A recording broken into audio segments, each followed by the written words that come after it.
ஏதாவது ஒரு நியூஸ் இல்லை ஏதாவது ஒரு நிகழ்ச்சியை வந்து ஒரு ஹைப் இங்கே உருவாக்கிட்டே இருந்தோம் அப்படின்னா, இல்லை ஒரு பதிவை கொடுத்துக்கிட்டே இருந்தோம் அப்படின்னா அதை நம்ம நம்பிடுவோம். அது உண்மை அப்படின்னு நம்பிடுவோம்.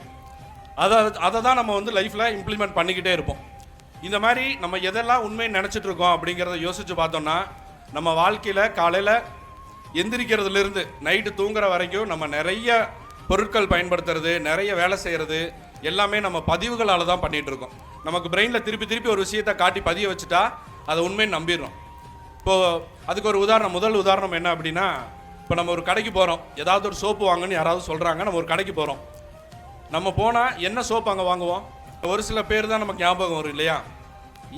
ஏன்னா அது நம்ம பதிவில் இருக்குது.